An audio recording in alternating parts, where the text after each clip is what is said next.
हरिओम।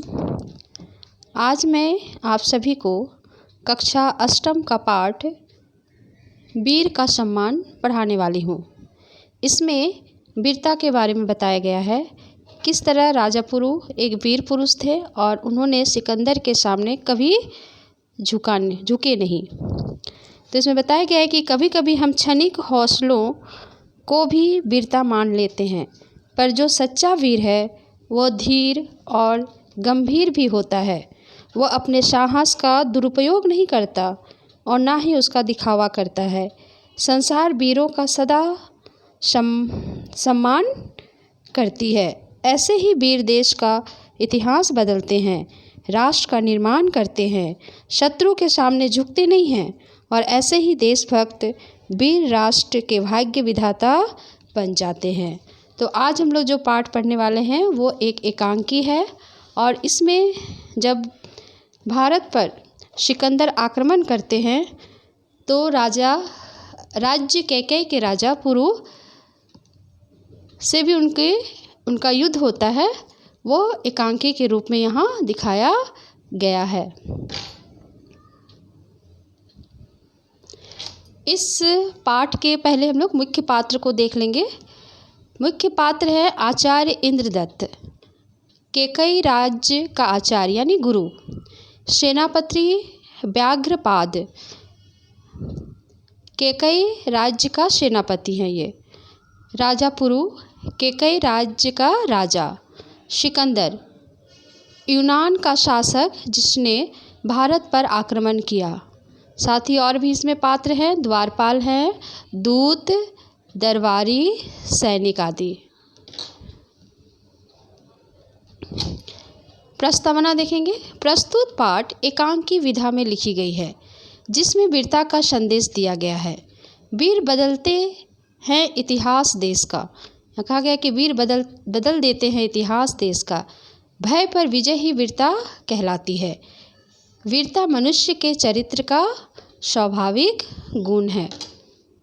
आगे हम इसके मुख्य बिंदु देखेंगे।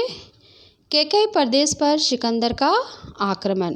सबसे पहले यहाँ पर प्रथम दृश्य जो है वो है कैकेयी प्रदेश का सिकंदर के आक्रमण की सूचना पाकर राज्य के मंत्रणा गृह में राजा पुरु, आचार्य इंद्रदत्त, सेनापति विचार विमर्श में लीन है। सभी की मुद्रा गंभीर है। तभी आचार्य यानी गुरुजी आचार्य कहते हैं, तो क्या गांधार के कायर नरेश अम्भी ने सिकंदर के सम्मुख आत्मसमर्पण कर दिया? सेनापति हाँ आचार्य गांधार के लोगों ने क्या इसका विरोध नहीं किया? कहते हैं कि क्या गांधार के राजा ने इसका विरोध नहीं किया? तो सेनापति कहते हैं, आचार्य लगता है गांधार के लोगों में स्वाभिमान शेष नहीं बचा है। वे अपने वैभव और विलास के जीवन में संतुष्ट हो गए प्रतीत होते हैं। फिर आचार्य बोलते हैं, सेनापति क्या उन्हें यवन राज की अधीनता में कोई हानि प्रतीत नहीं हो रही है? सेनापति फिर कहते हैं, आचार्यवर उनका मानना है कि यवन सेना एक आंधी की तरह आई और आंधी की तरह ही लौट जाएगी। सेनापति कहते हैं कि उनको मानना, गांधार के जो राजा है उनको मानना है कि यवन की जो सेना है, सिकंदर की जो सेना है वो आंधी की तरह आई है और आंधी की तरह वह लौट कर चली जाएगी। फिर आचार्य कहते हैं, यह उनकी भूल है। सेनापति समस्त पृथ्वी पर ऐसा सुंदर और हरा भरा देश और कोई नहीं है। वो कहते हैं, हमारे भारत भूमि की प्रशंसा करते हैं और कहते हैं कि हमारी भारत भूमि कितनी सुंदर है, चारों तरफ हरा भरा है। इतना सुंदर देश और कहीं है ही नहीं पूरे पृथ्वी में। सिकंदर इस देश को यूं ही छोड़कर लौट जाएगा, ये समझना बहुत बड़ी भूल है। आचार्य कहते हैं कि क्या सिकंदर सच में भारत छोड़कर लौट जाएगा? ये बहुत बड़ी भूल है, ये समझना हमारे लिए बहुत बड़ी भूल होगी। लंबी सांस खींचकर, खैर अपनी सेनाओं की क्या स्थिति है?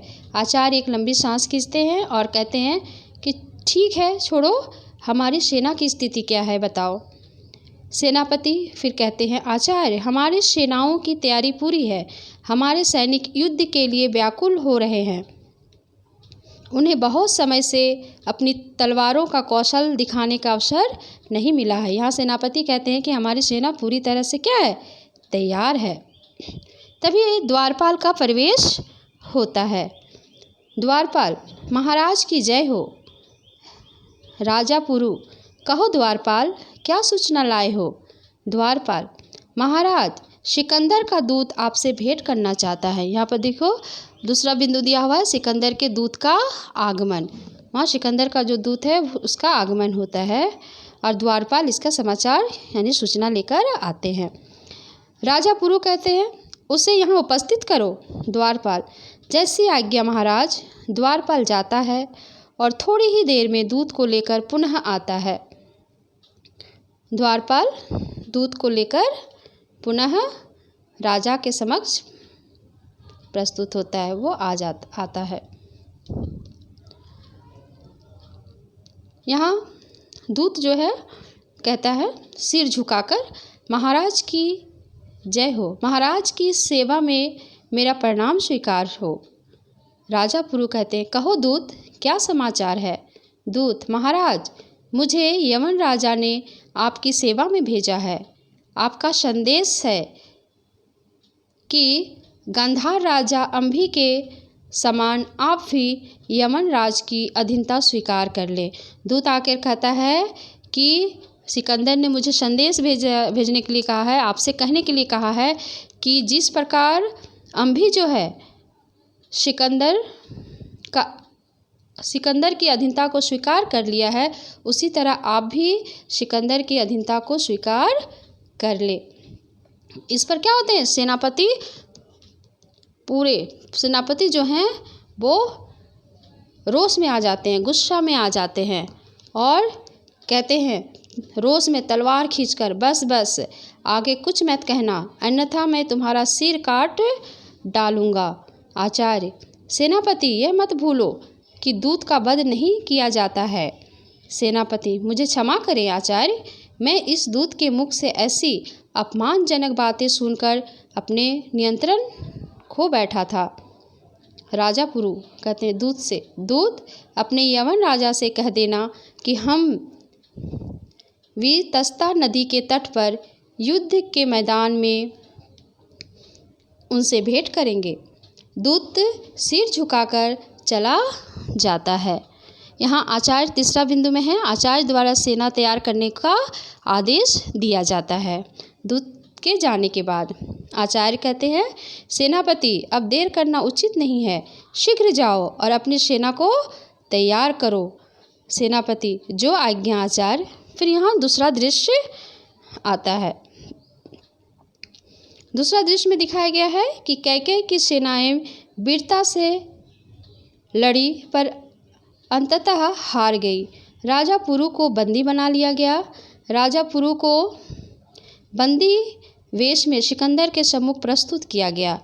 सिकंदर उस वीर के सम्मान में उठकर खड़े हो गए और उसे अपने सामने बिठाया। यहाँ सिकंदर कहते हैं कि कैकेयी की जो चौथा बिंदु है, कैकेयी की सेना वीरतापूर्वक लड़ती है और फिर पांचवा बिंदु है राजा पुरु को बंदी बना लिया जाता है और छठा बिंदु है राजा पुरु के सम्मान में सिकंदर उठ खड़े होते हैं। जब राजा पुरु को बंदी बना लिया जाता है तब उसे सिकंदर के सामने पेश किया जाता है और जब उन्हें लाया जाता है तो सिकंदर भी राजा पुरु के सम्मान में उठ खड़े होते हैं और कहते हैं, सिकंदर कहिए कैकेयी राज आपके साथ कैसा व्यवहार किया जाए। राजा पुरु कहते हैं, जैसा एक वीर राजा दूसरे वीर राजा के साथ करता है यवनराज। कहते हैं कि जैसा एक राजा वीर राजा के साथ व्यवहार करता है उसी प्रकार आप भी मेरे साथ वैसा ही व्यवहार करें। सिकंदर, आप सचमुच वीर हैं। कैकेयी राज, मैं आपकी वीरता की बड़ी कद्र करता हूँ। मैं आपके साथ एक वीर राजा के समान ही व्यवहार करूँगा। सैनिकों से, सिकंदर सैनिकों से कहते हैं, सैनिकों वीर राजा पुरु के बंधन खोल दो। सैनिक हथकड़ी बेड़ियाँ खोलते हैं। दरबारी यवन राज की जय, राजा पुरु की जय। जितने भी दरबार में जितने लोग थे वो जय जयकार कर उठते हैं सिकंदर के इस बात से। सिकंदर जो है, 7वां पॉइंट है, देखो, सिकंदर राजा के वीरता से बहुत प्रभावित होते हैं और उनके बंधन खोलने का आदेश देते हैं। इस बिंदु से ही पता चलता है कि जैसे ही आदेश दिया जाता है वहाँ जितने भी दरबार थे सब दोनों की जय जयकार करने लगते हैं, राजा सिकंदर की भी और राजा पुरु की भी। सिकंदर फिर कहते हैं मंत्री से, हमारी ओर से राजा पुरु को उपहार भेंट किए जाएं। राजा पुरु, आपके इस व्यवहार के लिए मैं कृतज्ञ रहूँगा। और पर्दा गिर जाता है। यानी सिकंदर राजा जो हैं वो उनके वीरता से बहुत प्रभावित होते हैं और उनके बंधन खोल देते हैं।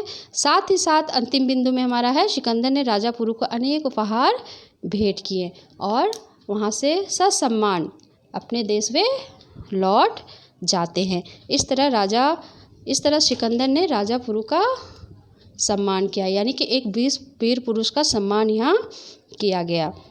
यानी इस कहानी से हमें यही शिक्षा मिलती है कि वीरों की हमेशा क्या होती है, सम्मान होती है। यहाँ पर कुछ शब्दार्थ दिए गए हैं, जैसे आक्रमण का हमला, विचार विमर्श का अर्थ है सलाह मशविरा, सम्मुख का सामने, कायर का है डरपोक, स्वाधीनता गुलामी, प्रतीत मालूम, रोष यानी क्रोध गुस्सा करना, व्याकुल का अर्थ है बेचैन, अपमानजनक बेइज्जती वाली, बद का अर्थ है हत्या, कद्र इज्जत या सम्मान, अंततः का अर्थ है अंत में, पटाक्षेप पर्दा गिरना, कृतज्ञ यानी एहसानमंद होना, संतुष्ट जिससे संतोष आ जाए, मुद्रा का अर्थ है चेहरे का भाव, आत्मसमर्पण का अर्थ है स्वयं को किसी के सामने पेश कर देना, हथियार डाल देना, स्वाभिमान का अर्थ है अपना सम्मान, मंत्रणा गृह वह स्थान जहाँ सलाह मशवरा किया जाता है। फिर अंतिम में कुछ प्रश्न हैं, 8 प्रश्न दिए गए हैं और वीडियो को देखकर मुझे आशा है कि वीडियो को देखोगे तो प्रश्न कर लोगे। जैसे मंत्रणा गृह में कौन कौन थे और वे किस विषय पर मंत्रणा कर रहे थे, गंधा नरेश कैसा था, उसने क्या गलत कार्य किया, ये सारे प्रश्न हैं और हम लोग वीडियो देखेंगे और प्रश्न का उत्तर लिखने की कोशिश करेंगे। इसी के साथ इस पाठ को मैं यहीं पर समाप्त करती हूँ। आशा करती हूँ कि आपको पाठ समझ में आ गया होगा। धन्यवाद।